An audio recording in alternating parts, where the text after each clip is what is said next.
Hello, hello, hello. Welcome back to my page. I feel as though I need to welcome myself back as well because it feels like it's been a while since I've shot a video, but I've only taken a break for a week. But welcome back to the page. My name is Tumeka Hankerman, and this is my page and YouTube channel, The Anxiety Princess, where we're talking about everything that has to do with mental illness. We're basically tapping into our emotions in order to determine what has put us in this position. So I just want to say, okay, before I even go on to what happened last Sunday, I just want to welcome the new people. We've been away, and I think that kind of gave people an opportunity to catch up with the other videos, and I think it's a good thing I did that. That I took a break last week because I've been working consistently, like at work since I started working. Like I've been working every Saturday and Sunday, so, and then shooting a video in between all of that. But I thought last week I gave my team off, and I was like, I need to take the time off as well, and I did nice things. What did I do? I sorted out my makeup station, I went shopping, but basically it was just my weekend, and my weekend just to do me, and it was beautiful. I totally enjoy it. But I hope you guys didn't miss me much, but I did miss you. And this week we're back, and I don't know if it's going to be a constant thing where I take a break once every weekend, but I think I should, because like in a month I'm giving you guys 4 videos. I think like I need to take a break in between and just allow you guys to catch up on the videos that you have missed. And I think this time as well gave me a chance just to reflect on what I want to do with this page, and whether I still want to pursue it, and like a lot of things, like the direction I would like to take with it, and a whole lot of other things. But rest assured, the page will still be around for a little bit longer.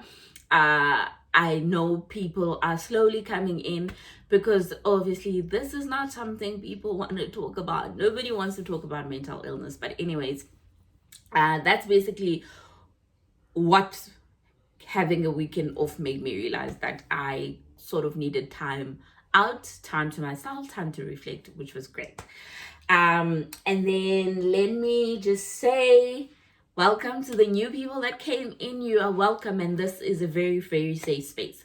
We don't judge here. We're talking about things in order trying to share ideas as to why, how, what can we do to normalize what's happening with us, and to try and lead normal lives, and try not to dwell on our mental illness 24/7, basically.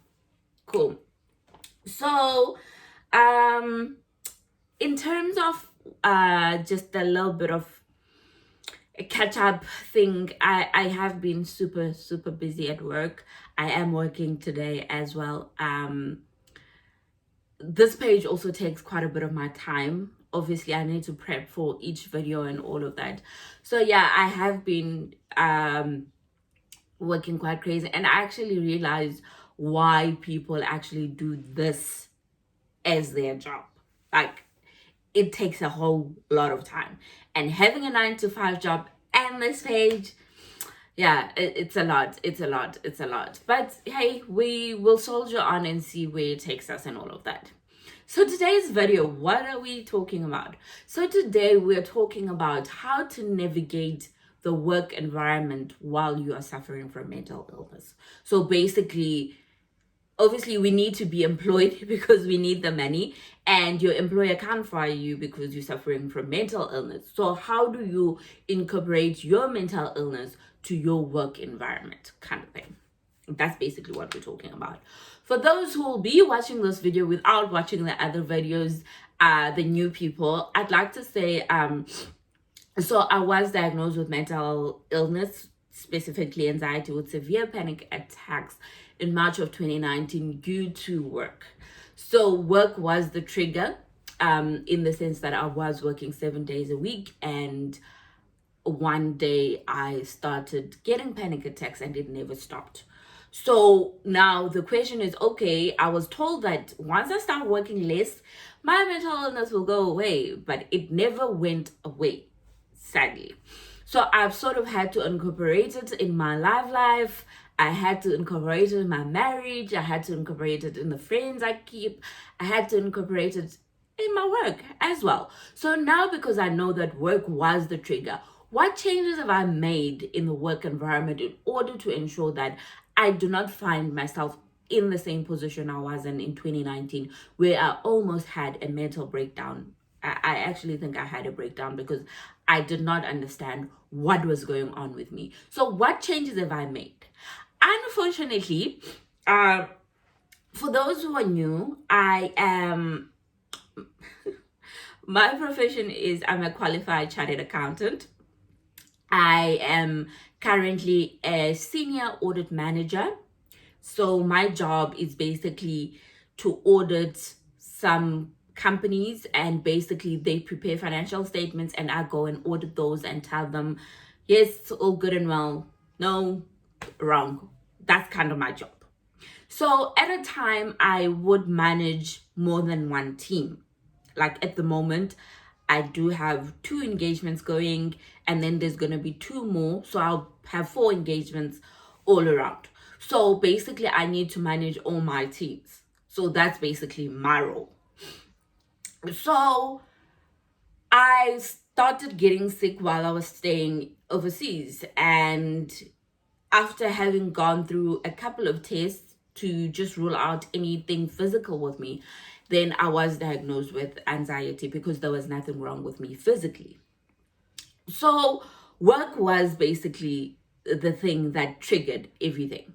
So I had to kind of make adjustments in my life in order to ensure that I still had a job, in order to ensure that my anxiety didn't impact my performance, that my anxiety didn't change who I am, and that my anxiety almost has to become a learning curve for me in terms of what I can take in where work is concerned and what I can leave out. So after I was diagnosed, it took me a while to actually incorporate my mental illness into my work. I won't lie, because I was still working at the same at the same rate as how I was working, and I think because I was in a denial phase, I sort of was like, you know what, let's see what happens. My anxiety has been triggered already. Let me just continue working the way I was working. But that wasn't helping, because then I was constantly in a state of being anxious. I was constantly, like, a week I'd have probably 3 or 4 panic attacks. So I had to make changes. So the first thing that I did, where my changes are concerned, is that I sort of reached out to the people that I was working with. So after I had battled with this thing for a couple of months, I couldn't anymore, because obviously my work was being allocated on a scale of, you know, this person hasn't said anything, so they can handle the workload. And not that I am saying people with mental illness, they get allocated less work. No. But it's just that when we get allocated that work, you need to almost structure it in such a way that you understand when enough is enough, kind of thing.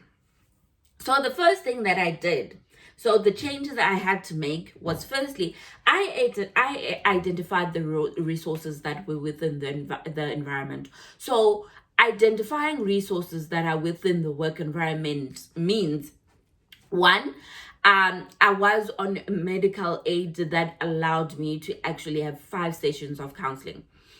So I could call the medical aid and be like, I needed to attend counseling. So that for me was a resource that I had, that I actually, you know, it came in handy that I could utilize it. The second thing is that the organization I was working for had a 24/7 call center kind of thing, where basically when you are feeling depressed, suicidal, and all those things, you can call that line. It's all anonymous, where you can basically just pour your heart out. Sometimes it's really hard to talk to the people close to us, because you're scared they're gonna judge, you're scared they're not gonna understand. So those people were trained to actually deal with these kind of situations. So there was that resource as well. There were seminars or people from outside coming in to talk about mental health. So basically my work environment or my employer was equipped with regards to things that had to do with mental health. They provided resources for their employees. So you need to be very proactive in, in almost asking your human resources department, like, what is there with regards to mental health. Even now with the current employer I'm with now in South Africa, they have someone who comes to do counseling for anybody. There is a call center which you can call to talk about such things. So identify the resources that are within your environment, within your working organization. So you need to ask people, like, what initiatives are we taking with regards to mental health? If you don't ask, you won't know. And I know that some of you probably are working in smaller organizations, and it could be that you actually are the one who could bring that initiative. If there isn't a resource, you could be the one who actually educates people about everything that has to do with mental health. So you need to first ask if there are resources. And I'm just fortunate that I am working for a big corporation. Therefore, they had to incorporate those things. But if you are working for upcoming organizations, you could be that person, because mental health is high key up there. It's a priority for all the employers. Your employer cannot fire you just because you're suffering from mental health. So that's the first thing. I identified the resources that were there for me and I utilized them. Cool. Secondly, it's transparency with those in charge. That's the second thing that I did. We have this period at work that is called busy season. That's basically what I'm going through now. I think I've explained this in one of the videos. So this is a period where we're working 7 days a week, because we understand it's a busy season. It's a busy period where a majority of our clients have 31 December year ends. So we audit the financials in order for them to report to the regulators or whatever the case is. They could have a deadline to submit those financials to something else. I know now I'm rambling about auditing, but anyways. So we have that period. So basically, when this thing happened to me, when I experienced my first panic attack, it was the 19th of March 2019. No, 18th of March 2019. So I was right in the middle of busy season. So luckily at that time I was a manager, so I sort of managed my own time. So in terms of, I could work from home and things like that. So when I needed to go to my doctor's appointment, I didn't need to report to anyone that I'm going to my doctor's appointment, kind of thing. So I could navigate my own schedule in order to meet my doctor's appointment. But now you're going through this whole thing, but your boss doesn't know what you're going through. So it came to a point where I couldn't anymore. And like I was being allocated work. So you get this busy period, and it sort of almost dies out in May. And then you got a break. Like in Ireland, they made sure during the summer you were not working ridiculous hours. So summers there is between June till August. Yeah, around there. So they made sure during those times, like, people were leaving the office at normal time so that they can enjoy the sun and things like that. But I was put on a client that required a little bit of time in May. So we were only going to sign later on. So I knew that I've just come out of busy season, and then there's this client, I'm not going to make it. So I spoke to the head partner of the department, who also happened to be my counselor at the time. And I told them, listen, I am dealing with a lot at the moment. I was diagnosed with anxiety. I've just started the medication, and it has some really serious side effects.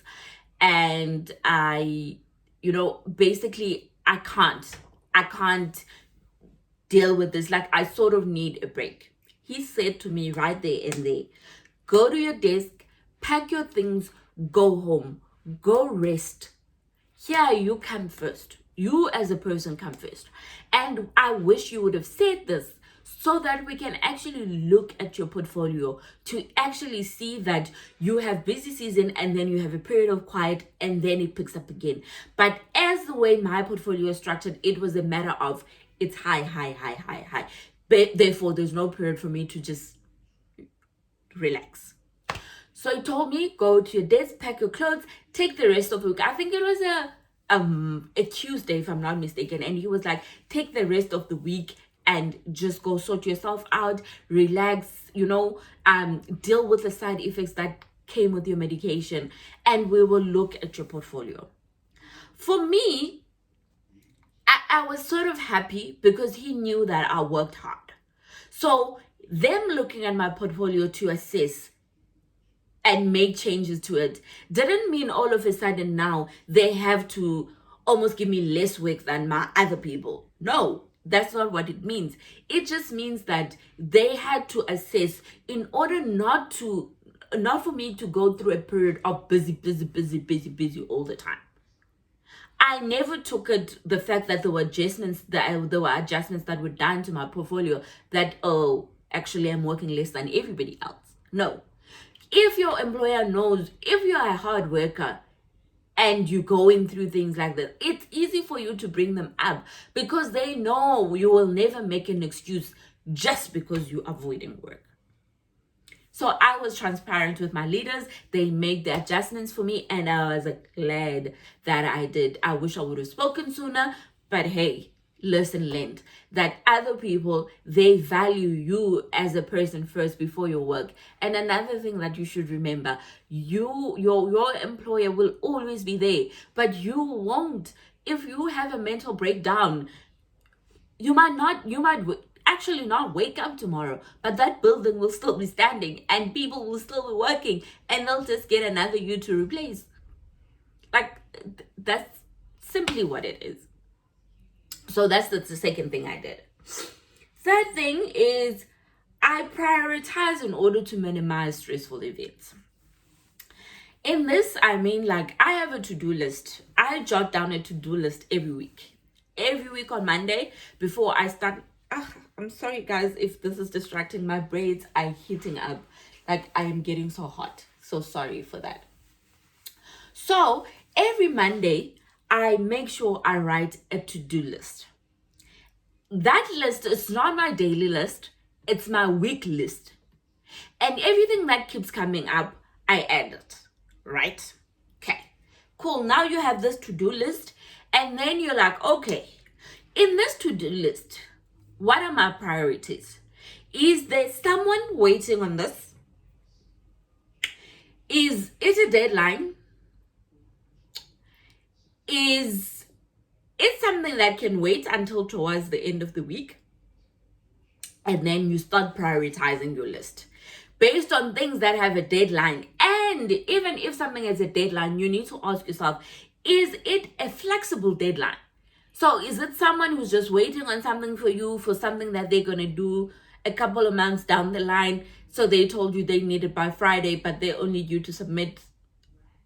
So just try to understand when people are requiring things from you, what kind of a deadline are we talking about here?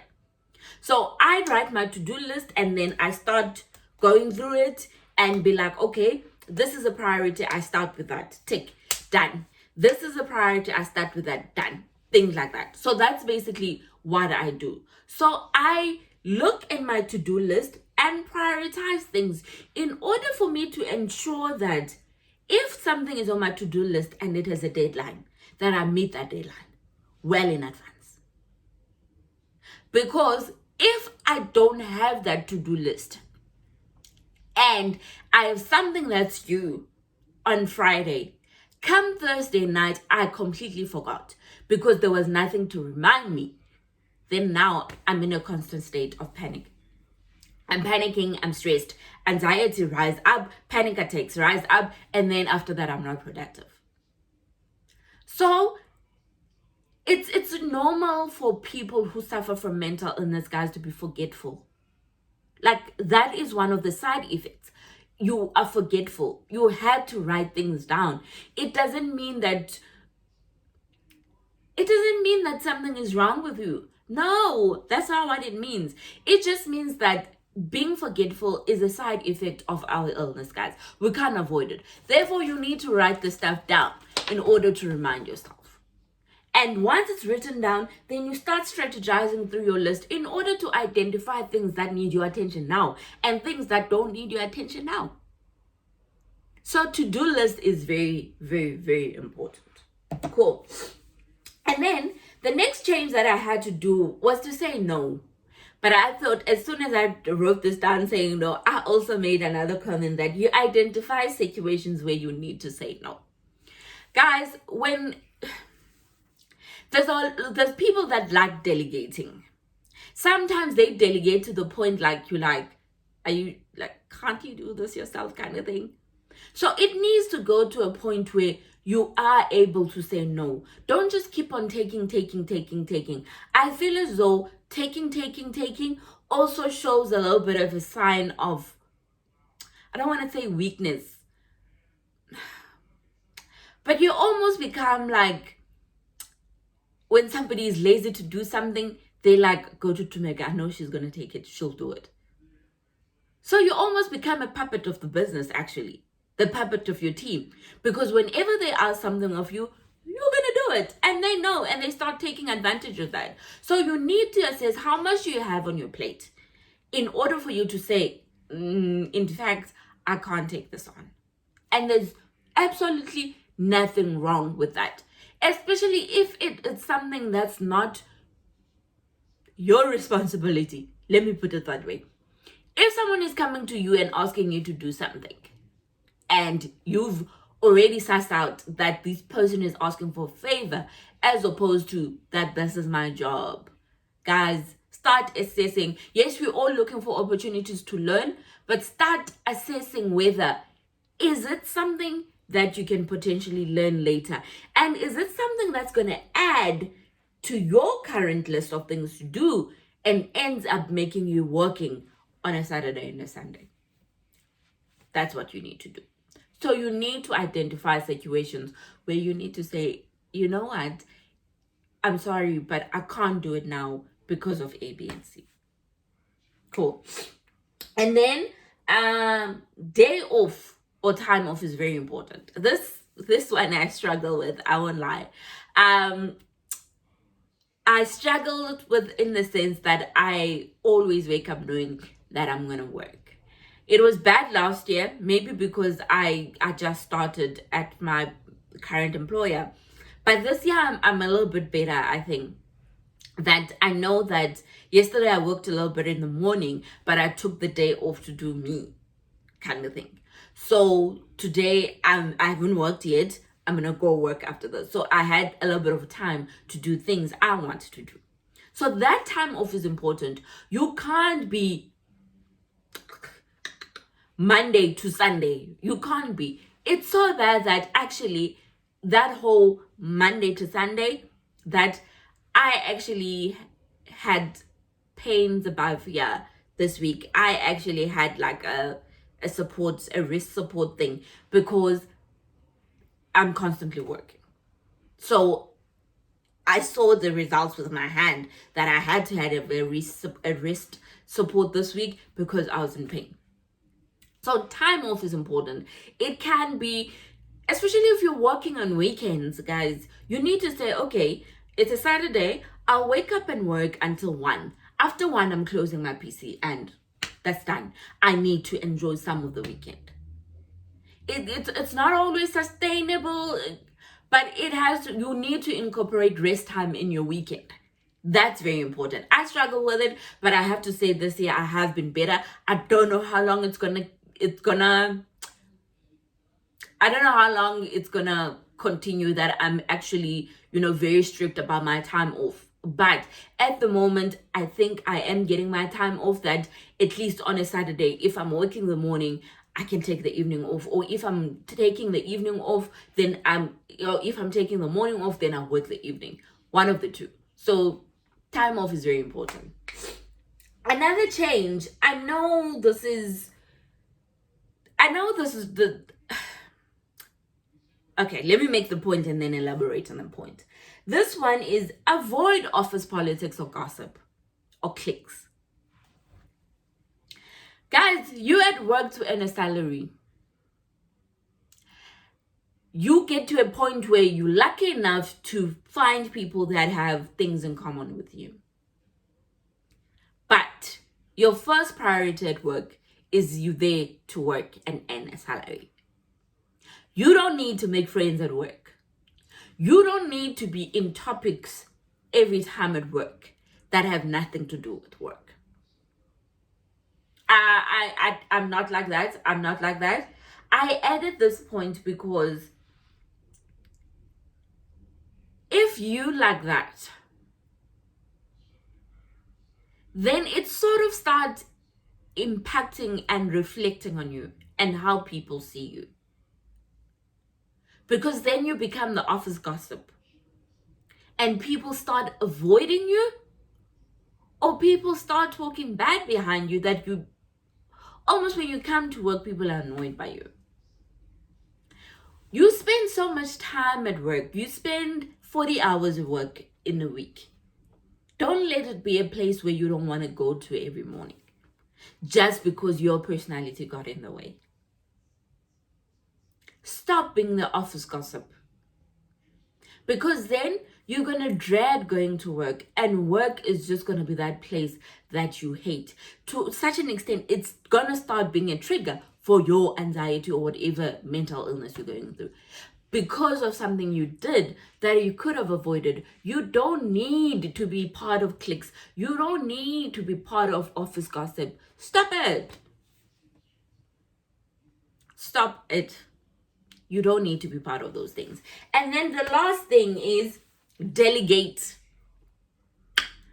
I struggle with this one, especially when okay, so I did my articles. So after university, I did 3 years of training, and then I went to work somewhere else, and then I came back into audit. So I was a manager, and then now moving from actually doing work to actually reviewing work is a big change. I couldn't let go of the doing part in order for me to manage more. So you need to be able to see what resources I have. Do I have people below me that I could delegate things to? But obviously be mindful about this one, that you don't bombard your junior staff. But I have mastered it a little bit. Not that I delegate all my work, but I have identified things that don't need me, that my team can actually handle very quickly. So now I'm no longer the doer. I'm really overseeing and managing my resources and ensuring my resources getting exposure. Because when you can't make the transition out of doing work to managing, you're actually taking the learning opportunity away from someone else as well who could do that. So learn to delegate. So those are the changes that I did in order to incorporate my mental illness into the work environment that I'm in.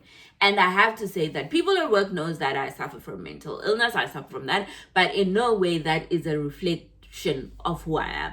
Not at all. They don't make me feel that way. Or at least because I've normalized it. I don't allow them an opportunity to make it seem as though it's making me less of a manager, or whatever the case is. Cool. So now I'm going to wrap up the video by actually telling you that this mental illness for me was a blessing when it comes to my management style. So for those who don't know, I'm a senior audit manager. So I'm a senior audit manager. Then next I'm going to be a director. Next I'm going to be partner. That's basically, I have 2 more levels within my career to go through for me to say, Mama, I made it. Okay, so I'm a senior audit manager right now, and I get to manage all my teams. I've explained the structure of my job, and this mental illness was a blessing for me because I think my teams enjoy working with me simply because of a couple of things.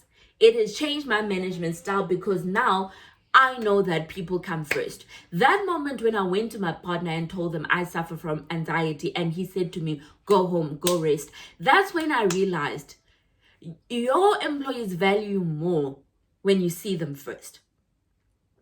You can't call your junior staff and the first thing you're diving into is to where's my work. Just ask them, especially like, let's say if it's a Monday, just ask them how the weekend was. Just show a little bit of interest in them. Know that their well-being is a priority. The minute you show your staff that they come first, guys, they deliver. My teams deliver because they know that I value them before I value the work. They come first. It's not all about work where I'm concerned. So for me, it has changed my management style because it's people first. Their well-being is my concern. Two, I'm a very good listener now. Like in my teams, we talk about work, but a chunk of our time is dedicated to talking about other nonsense. But that nonsense is so good because it creates that team bonding and everything that is needed to have a team sense. So I'm more into listening, that when my trainees come to me with problems, they know that they can talk to me. I can listen. Cool. I'm more approachable. I've gotten this quite a number of times that my team says I'm approachable. They feel comfortable talking to me. And that's what I want. An open door policy. So this has brought the fact that I understand people and they come to me because they feel as though I'm approachable. Cool. And then I've created an environment of safety in my teams. In my teams, I tell them, don't suffer with something that's going to impact what's happening here. We're building a team culture here. We have a goal of delivering work. So if there is something wrong with you, you need to say. You need to talk to me when something is not sitting well with you. If there's something that I did that you did not like, you need to talk to me so that I know. When I know, then I know what to avoid. Then I know what you're going through. Then we have sometimes when you appear, when you're more senior than your junior staff, you'd say something. And even if they don't find the humor in it, they're scared to talk to you because you're above them. They're worried it's going to impact how you reflect, how you're giving them feedback and things like that. For me, I've created a safe environment for my team that they know they can talk to me anytime. Open door policy. Cool. And then it has made me understand that people are going through things out there, guys. I never thought I would suffer from mental illness. And it has made me question that within my teams, how many more of them are actually going through the same thing, but they're scared to talk about it. So now when I look at my teams, just because you didn't tell me you suffer from mental illness, I'm always leaving a little bit of room of that. Maybe when this person is not delivering on something, they're going through something.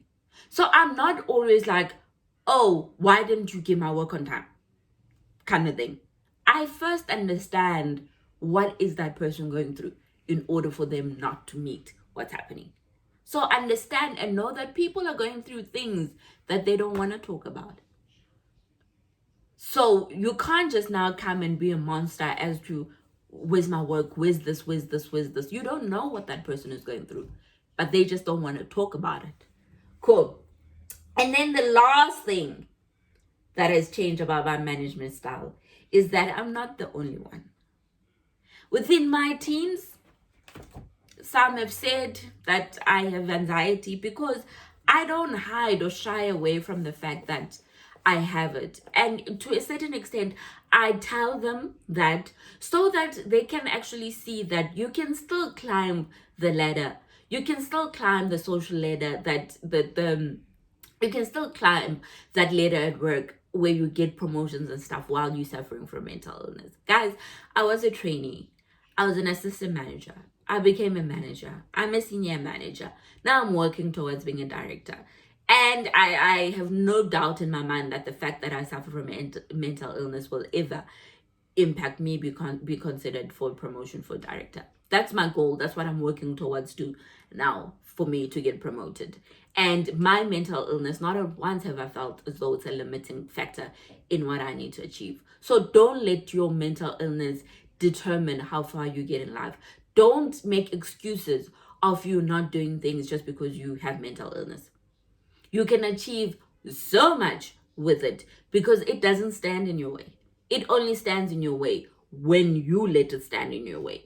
And most of you're making an excuse to not get up and do things that you want because you're saying you suffer from mental illness. So what? So what?